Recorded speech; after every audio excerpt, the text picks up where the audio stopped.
찬양의 열기 모두 끝나면 주 앞에 나와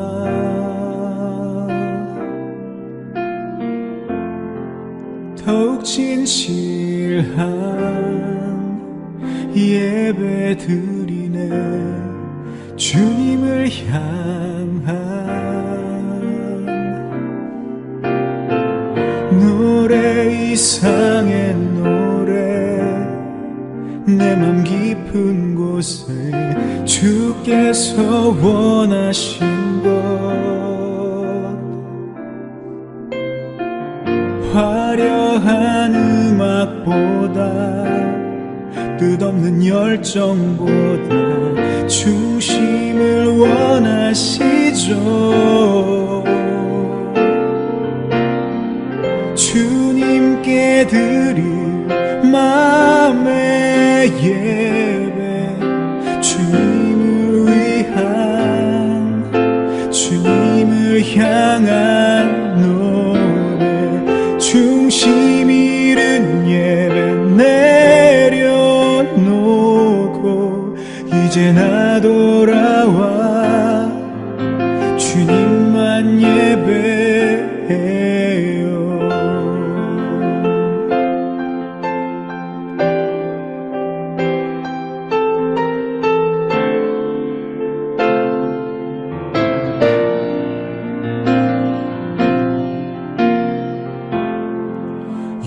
영원하신 왕, 표현치 못할 주님의 존귀,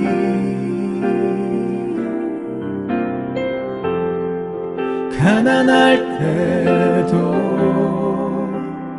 연약할 때도 주 내 모든 것,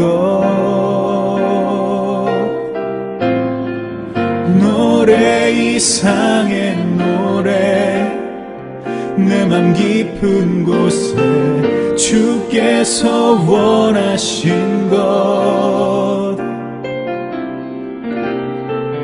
화려한 음악보다 끝없는 열정보다 중심을 원하시죠. 주님께 드릴 마음의 예배, 주님을 위한, 주님을 향한 노래, 중심 잃은 예배 내려놓고 이제 나 돌아와 주님만 예배해요. 주님께 드릴 마음의 예배, 주님을 위한, 주님을 향한 노래, 중심 잃은 예배 내려놓고 이제 나 돌아와 주님만 예배해요.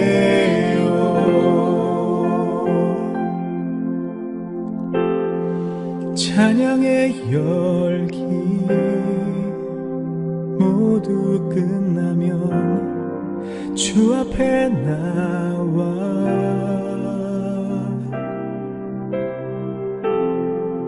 더욱 진실한 예배 드리네. 주님을 향한 예배 드리네. 예배 드리네. 예배 드리네.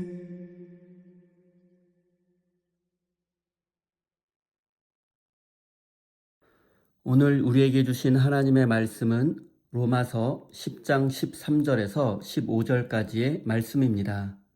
다 같이 화면을 보시면서 함께 읽겠습니다. 주님의 이름을 부르는 사람은 누구든지 구원을 얻을 것입니다. 그런데 사람들은 자기들이 믿은 적이 없는 분을 어떻게 부를 수 있겠습니까? 또 들은 적이 없는 분을 어떻게 믿을 수 있겠습니까? 선포하는 사람이 없으면 어떻게 들을 수 있겠습니까? 보내심을 받지 않았는데 어떻게 선포할 수 있겠습니까? 성경에 기록된 바 기쁜 소식을 전하는 이들의 발걸음이 얼마나 아름다우냐 한 것과 같습니다. 아멘. 하나님께서 이 말씀을 통하여 우리에게 은혜 주시기를 원합니다. 하나님의 크신 사랑과 은총이 여러분의 삶에 함께 하시기를 빕니다. 오늘은 영적 나비 효과와 낡은 구두의 아름다움이라는 제목으로 함께 하나님의 말씀을 나누겠습니다. 우리가 일상 속에서 자주 사용하는 나비 효과라는 말은 원래 기상학자들이 사용하는 용어였습니다. 나비 효과라는 말은 1961년에 기상학자 에드워드 로렌츠가 발견한 이론입니다. 간단히 말씀드리면 브라질에 있는 나비 한 마리의 작은 날갯짓이 텍사스의 거대한 토네이도를 일으킬 수 있다는 이론입니다. 나비의 날갯짓과 같이 아주 미세한 변화가 결과적으로 엄청난 차이를 만든다는 과학적 사실입니다. 저는 오늘 본문 말씀을 묵상하면서 영적인 나비 효과라는 말이 떠올랐습니다. 누군가가 전한 작은 말 한마디, 누군가가 내디딘 작은 발걸음 하나가 영혼을 구하고 더 나아가 세상을 변화시키는 태풍이 된다는 생각이 들어서입니다. 14절입니다. 그런데 사람들은 자기들이 믿은 적이 없는 분을 어떻게 부를 수 있겠습니까? 또 들은 적이 없는 분을 어떻게 믿을 수 있겠습니까? 선포하는 사람이 없으면 어떻게 들을 수 있겠습니까? 이 말씀은 현대의 커뮤니케이션 이론과 정확히 일치합니다. 정보가 전달되려면 발신자가 있어야 하고 메시지가 있어야 하며 이를 전달하는 채널이 있어야 수신자에게 도달합니다. 그런데 영적인 세계에서 메시지가 전달되는 채널은 바로 사람입니다. 먼저 복음의 메시지를 전달받고 먼저 구원받은 그 사람들입니다. 하나님은 천사를 시켜서 복음을 전하게 하지 않으셨습니다. 바로 먼저 믿고 구원받은 저와 여러분의 입술과 발을 통해서 구원의 소식이 전달되게 하셨습니다. 복음을 받아들이고 그리스도인이 된다는 것은 지금까지의 삶의 가치관과 방향을 완전히 바꾸는 것입니다. 그리고 복음을 전하기 위해서는 먼저 믿고 구원받은 우리가 우리의 삶이 어떻게 변화되었는지 삶의 간증을 함께 전해야 합니다. 단순히 예수 한번 믿어봐라, 교회 한번 가자라고 말하는 것이 아니라 예수님을 믿고 난 후에 삶이 어떻게 변화되었는지 이야기할 수 있어야 합니다. 바울은 이사야서를 인용하여서 이렇게 선포합니다. 15절입니다.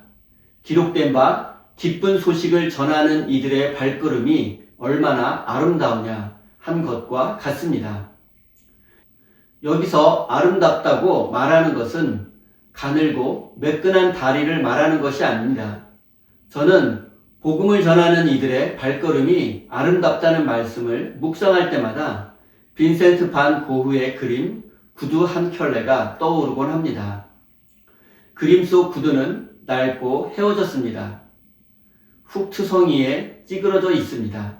당장 갖다 버려야 할 것만 같습니다. 그런데 철학자 하이데거는 이 그림을 보고 대지의 고요한 부름을 받고 사랑의 끈질긴 함성이 담겨 있다고 말했습니다.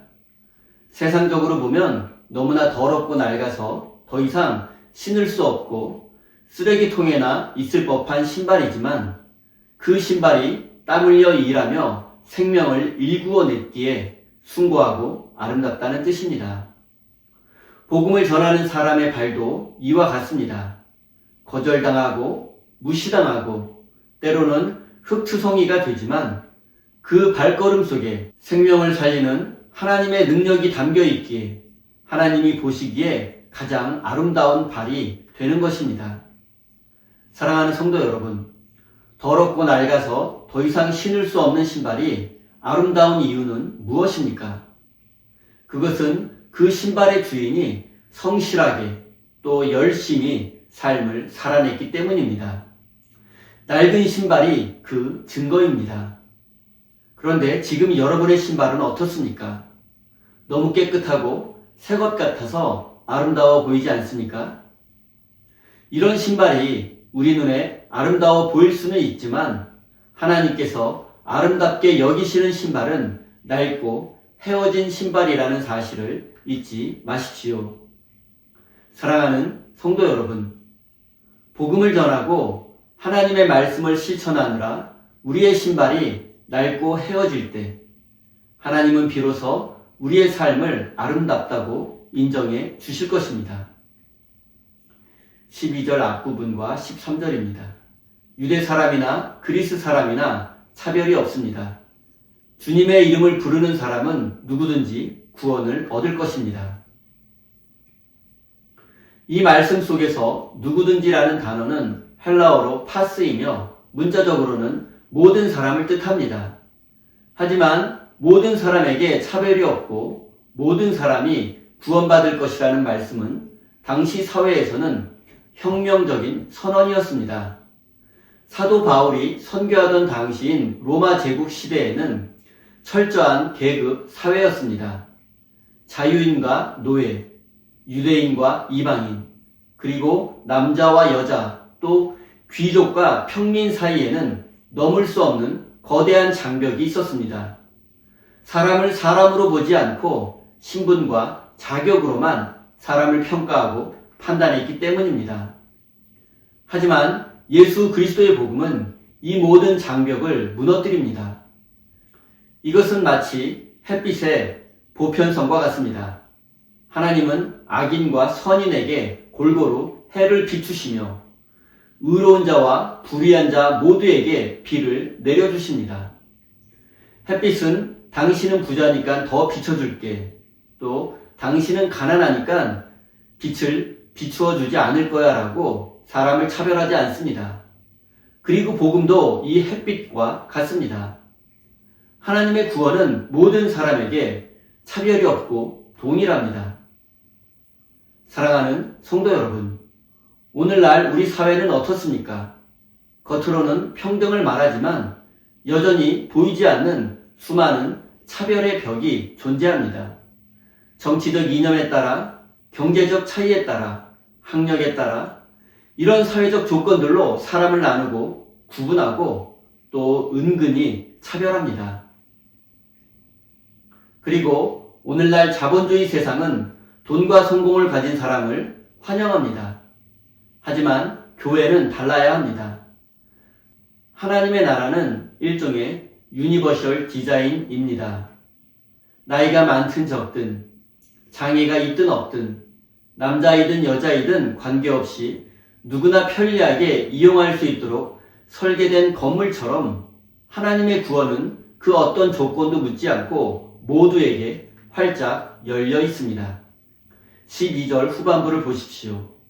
똑같은 주님께서 모든 사람의 주님이 되셔서 주님을 부르는 모든 사람에게 풍성한 은혜를 내려주십니다. 하나님의 풍성하심은 고갈되지 않습니다. 과거에 어떤 죄를 지었던, 또 지금 얼마나 비천한 자리에 있든지 상관없습니다. 하나님의 복음은 차별이 없습니다. 누구든지 예수 그리스도를 믿기만 하면 구원을 받습니다. 이것이 복음입니다. 그리고 누구든지라는 이 한마디 속에 우리가 외면했던 세상의 모든 소외된 이들도 포함되어 있음을 잊지 말아야 합니다. 사랑하는 성도 여러분, 말씀을 준비하며 저 자신의 지난 날을 돌아보았습니다. 저는 성도들에게 사랑합시다, 전도합시다, 복음을 전합시다라고 수없이 외쳐왔습니다. 하지만 정작 제 삶을 돌아보니 제 안에는 사람을 판단하고 구분하고 차별하는 마음이 있었습니다. 그리고 곧 이것은 햇빛처럼 골고루 비추시는 하나님의 사랑을 가로막는 죄라는 사실을 깨닫게 되었습니다. 여러분은 어떻습니까?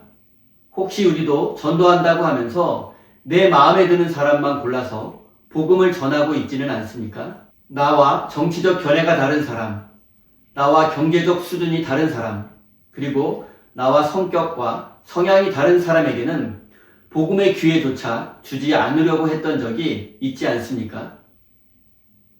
사랑하는 성도 여러분, 우리에게 이런 모습이 있다면 회개해야 합니다. 보냄을 받은 자인 우리의 사명은 내 취향대로 고르는 것이 아니라 하나님의 초대를 가감없이 전하는 것입니다.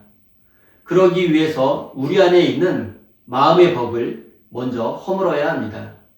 먼저 우리가 쳐놓은 편견의 울타리를 걷어내야만 합니다. 사랑하는 우리 세임교회 성도 여러분, 이제 여러분이 가장 불편하게 생각했던 그 사람에게, 여러분이 외면했던 사람에게 먼저 다가가 따뜻한 말 한마디를 건네 보십시오. 그 작은 날갯짓이 그 사람의 인생에 구원의 태풍을 일으킬 것입니다.